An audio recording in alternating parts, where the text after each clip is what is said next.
بسم اللہ الرحمن الرحیم۔ السلام علیکم ورحمۃ اللہ وبرکاتہ۔ ایک دفعہ کا ذکر ہے کہ حضرت علی کرم اللہ وجہ الکریم کی زندگی کا آخری سال تھا۔ ایک دن آپ رضی اللہ تعالیٰ عنہ نماز ادا کرنے کے بعد ممبر پر بیٹھ گئے۔ آپ نے خطبہ پڑھا اور لوگوں کو واعظ و نصیحت کرنے لگے۔ اس کے بعد ارشاد فرمایا، اے لوگو، دوسرے لوگوں کی طرح مجھے بھی عنقریب اس دنیا سے رخصت ہونا ہے۔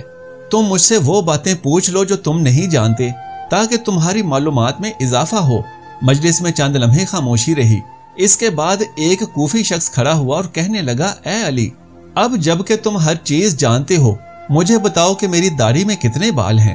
حضرت علی مسکرائے اور اپنے ہونٹوں پر ہونٹ رکھ دیے، لیکن ابھی آپ نے کوئی بات شروع نہ کی کہ مجلس کی خاموشی ٹوٹ گئی اور ہر طرف سے چہم گوئیوں کی آواز آنے لگی۔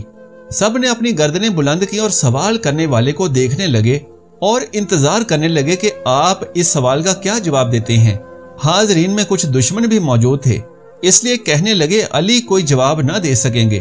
ہر شخص کی داڑھی کے بالوں کی تعداد الگ الگ ہوتی ہے، اس لیے حضرت علی کو کیسے معلوم کہ اس کے بالوں کی تعداد کتنی ہے؟ اسی طرح حضرت علی کے نادان دوست کہنے لگے کہ حضرت علی اس کی داڑھی کے بالوں کی تعداد بتائیں گے۔ دانا دوست کہنے لگے، جو کچھ بھی ہے، حضرت علی کا جواب درست اور مناسب ہوگا۔ جس شخص نے سوال کیا تھا اور سوچ رہا تھا کہ معلوم نہیں علی کو میرے سوال کا جواب معلوم ہے یا نہیں، اگر اس نے کہہ دیا کہ 3000، تو کیسے معلوم ہوگا کہ یہ جواب درست ہے یا نہیں؟ اس طرح مجبوراً علی کا جواب قبول کرنا ہوگا، لیکن اس کی دلیل بھی دریافت کروں گا۔ اگر علی نے مزاح کرتے ہوئے جواب دیا کہ تمہاری داڑھی کے بالوں کی تعداد تمہارے سر کے بالوں سے نصف ہے، تو اس وقت پوچھوں گا کہ میرے سر کے بالوں کی تعداد کتنی ہے۔ چند لمحوں کے بعد حضرت علی نے حاضرین سے پوچھا کہ اس سوال کا درست جواب کون جانتا ہے؟ حاضرین میں سے کوئی جواب دینے کے لیے تیار نہ ہوا اور مجلس میں چند لمحے خاموشی رہی۔ اس کے بعد پھر سرگوشیاں شروع ہو گئیں۔ دشمنوں نے دوستوں سے کہا، تم نے دیکھ لیا ہے علی کے پاس کوئی جواب نہیں ہے۔ نادان دوست کہنے لگے، کیوں نہیں؟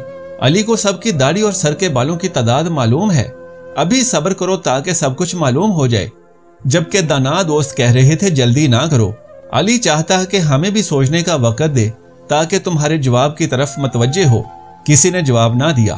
حضرت علی کی خدمت میں ایک آزاد کردہ کمبر نامی غلام تھا جو علی کے مکتب کا تربیت یافتہ آپ کا خدمت گار اور جان نثار تھا۔ سب لوگ اس کو پہچانتے تھے۔ جب بھی علی مسجد سے نکلتے تو کمبر آپ کے ہمراہ رہتا۔ اس موقع پر بھی کمبر دروازے پر نہایت خاموشی سے کھڑا تھا اور گفت و شنید سن رہا تھا۔ جب مجلس سے کوئی جواب دینے کے لیے نہ اٹھا تو حضرت علی نے کمبر کو آواز دی اور کہا، آؤ اور اس شخص کو جواب دو۔ لوگ اسی طرح باتیں کر رہے تھے۔ دشمن کہہ رہے تھے، علی کے پاس کوئی جواب نہیں ہے اور پہلو تہی سے کام لے رہا ہے۔ ابھی تھوڑی دیر میں کمبر اپنی تلوار کی زبان سے اس شخص کو دندان شکن جواب دے گا۔ نادان دوست کہنے لگے، علی چاہتا ہے کہ اس شخص کو سمجھائے کہ کمبر بھی تمہاری داڑھی کے بالوں کی تعداد کو جانتا ہے، اس لیے میرے لیے اس کا جواب دینا ضروری نہیں ہے۔ دوست کہہ رہے تھے، اس شخص کا جواب اتنا اہم نہیں ہے کہ خود علی اس کا جواب دیں، حالانکہ کمبر بھی اسے جانتا ہے۔ اس طرح ہر شخص کچھ نہ کچھ کہہ رہا تھا۔ کمبر نے سوال کرنے والے سے کہا، اے مرد، اگر تو لوگوں کا بدخواہ نہیں ہے اور سچے ہو تو اس بات کی تصدیق کرو کہ اس سوال سے تمہارا کیا مقصد ہے۔ ایسا معلوم ہوتا ہے کہ تمہارا مقصد اپنے علم میں اضافہ نہیں ہے، بلکہ تجھے تمہاری غفلت اور بدبختی نے اس بات پر آمادہ کیا ہے کہ مسلمانوں کے پیشوا سے عجیب و غریب سوالات پوچھو، یا پھر چاہتے ہو کہ اپنے آپ کو نازک مزاج اور زیرک ثابت کرو اور حیرت انگیز سوالات سے جاہلوں کی توجہ اپنی طرف دلانا چاہتے ہو۔ لیکن یاد رکھو، علی کو وہ سب معلوم ہے جس میں تمہاری بھلائی ہے۔ میں تمہیں جواب دے سکتا ہوں، لیکن اس سے قبل کہ تمہارے سوال کا جواب دوں، تم کو معلوم ہونا چاہیے کہ تمہاری داڑھی کے ہر بال میں شیطان بیٹھا ہوا ہے جو تمہارے دل میں وسوسے ڈالتا ہے اور تمہیں راہ راست سے دور کر رہا ہے۔ اے مرد، ہم روز 5 نمازوں میں کئی مرتبہ اللہ تبارک و تعالیٰ سے دعا مانگتے ہیں کہ ہمیں سیدھے اور نیکوں کے راستے پر رہنمائی کرے اور ہمیں مجرموں اور گمراہوں کے راستے سے روکے، لیکن تمہارا سوال اس قسم کا نہیں ہے کہ گمراہی سے بچے رہو۔ جو شخص راہ راست کی تلاش میں رہتا ہے وہ نیکی اور بھلائی کے سوالات پوچھتا ہے اور ایسی دعا مانگتا ہے کہ جس کو جاننے یا حاصل کرنے سے اس کی اپنی یا دوسروں کی سعادت اور بھلائی ہو۔ یہ تو محض شیطان کا وسوسہ ہی ہوتا ہے जो इंसान को ऐसी चीजों का पूछने और जानने पर आमादा करता है जिसमें कोई फायदा नहीं होता। मैं तुम्हारा जवाब दे सकता हूँ, लेकिन याद रखो इंसान की उम्र छोटी है। जो लोग अपना वक्त, उम्र और सोच बेहुदा बातों में जाया कर देते हैं तो उन्हें मुफीद बातों के सीखने का मौका नहीं मिलता, इसलिए हर रोज तही दस्त रहते हैं। उस वक्त उनकी कोई कदर कीमत नहीं रहती। वो कमजोर और जेर दस्त बन जाते हैं और दुश्मन उन पर गलिबा पा लेता है। फिर ऐसे लोग आ जाते हैं जो उन पर हुकूमत करते हैं। हमारी रहनुमाई के लिए अल्लाह ताला की किताब मौजूद है जिसमें कोई कमी बेशी नहीं है, लेकिन अल्लाह ताला की किताब भी आसमान के सितारों, फरिश्तों और पैगंबरों की तादाद बयान नहीं करती, इसलिए कि कई चीजों को शुमार करना बेहासिल है जब तक कि उसमें फायदा ना हो। जो शख्स बीमार की नब्ज की गिनती करता है तबीब कहलाता है। ऐसा शख्स बीमारी का सबब दरियाफ्त करता है, लेकिन दीन के पेशवा इंसानी रूह के तबीब होते हैं। हमारे पैगंबर सल्लल्लाहु अलैहि वसल्लम भी इसलिए तशरीफ लाए कि लोगों की राह रास्त की तरफ रहनुमाई करें। इसलिए तशरीफ नहीं लाए कि सालन में पकी हुई दाल के दानों को शुमार किया जाए या अपनी और दूसरों की दाढ़ी के बाल गिने जाएं। सवाल करने वाला अभी तक निहायत बेसब्रा था, इसलिए कहने लगा, ए कंबर, तूने वाज और नसीहत तो कर दी, लेकिन मेरे सवाल का जवाब नहीं दिया।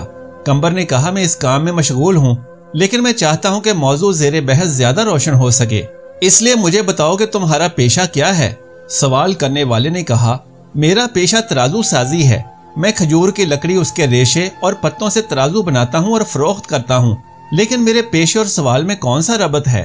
कंबर ने कहा, इसमें रब्त ये है कि अगर एक तराजू साज 1 साल खर्च करे और कोशिश करे कि उम्दा और बेहतर तराजू बनाए तो यकीनन ऐसे तराजू की पायदारी और फायदा ज्यादा होगा।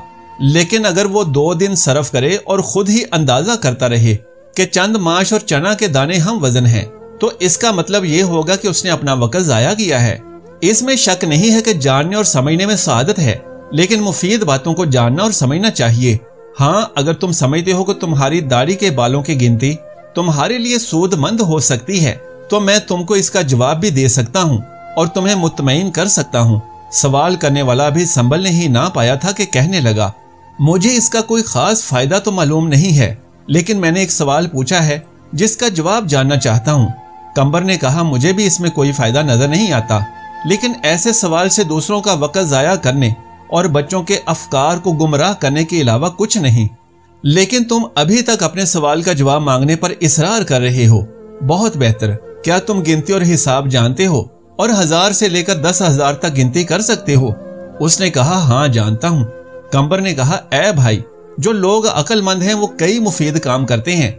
अगर तुझे किसी काम की फिक्र नहीं है और ना ही कोई मुफीद सवाल पूछना चाहते हो तो मैं भी ये समझता हूँ कि मुमकिन है इस गिनती से तुम्हारा कोई जाती मसला हल हो जाएगा। बहरहाल ये काम निहायत आसान है। तुम्हारी दाढ़ी काफी लंबी है, इसे कैंची से काट दो और अपने सामने रख लो और बैठकर निहायत आराम से गिनती कर लो कि कितने बाल हैं। अगर अब भी राजी नहीं हो तो मुझे बताओ। मस्जिद में बैठे हुए लोग बहुत खुश हुए। कई चेहरों पर मुस्कुराहट छा गई और गुनगुनाहट शुरू हो गई। दोस्त और दुश्मन एक दूसरे को देखने लगे। दुश्मनों ने कहा, हम भी इस मौजू से गाफिल थे। कंबर दुरुस्त कहता है। नादान दोस्त कहने लगे, वाकई अजीब सवाल और अजीब जवाब था। दाना दोस्तों ने कहा, यही वजह थी कि अली ने इसके जवाब के लिए अपने गुलाम को हुक्म दिया है। सवाल पूछने वाले ने शर्मिंदगी से कहा, ए कंबर, तूने दुरुस्त कहा है और मुझे गफलत के ख्वाब से बेदार कर दिया है और राह रास्त पर ले आए हो। अब मैं अपनी दाढ़ी के बालों की गिनती मालूम नहीं करना चाहता। पहले तो मैं भी खुश था कि अजीब सवाल पूछ रहा हूँ, लेकिन अब मैं समझ गया हूँ कि कोई अजीब और बेहासिल मसला पूछना हुनरमंदी नहीं है। मैं शैतानी वसवसों से अल्लाह ताला की पनाह मांगता हूँ। इसके अलावा इस अमर से ज्यादा खुश हूँ कि अगरचे सवाल बेहुदा था लेकिन जवाब देने वाला अक्लमंद था। प्यारे नाजरीन, हम में से कितने ऐसे लोग हैं जो अपने उलमाए किराम से ऐसे फजूल सवालात पूछने में मसरूफ अमल रहते हैं और अपना पूरा वक्त ऐसे सवालात के सोचने और फिर जवाब ना पाकर अपने उलमाए किराम को बुरा भला कहने में जाया कर देते हैं। और जो वक्त एक इंसान को उलमाए किराम से दीन की बातें सीखने में सरफ करना चाहिए उसे फजूलियात में जाया कर देते हैं। अल्लाह तबारक व तआला से दुआ है कि नेकी की बात को सुनने, समझने और इस पर अमल करने की ताकत व तौफीक मरहमत फरमाए। मेरा सुनाना और आपका सुनना कबूल व मंजूर फरमाए। आमीन या रब्बुल आलमीन। मोहतरम नाजरीन, दरख्वास्त है कि मेरी आज की इस मालूमाती वीडियो को लाइक और शेयर कर दीजिए اور میرے اسلامی و اصلاحی چینل کو سبسکرائب کر لیجئے۔ جزاک اللہ خیرن کثیرا۔ اللہ ہم سب کا حامی و ناصر ہو۔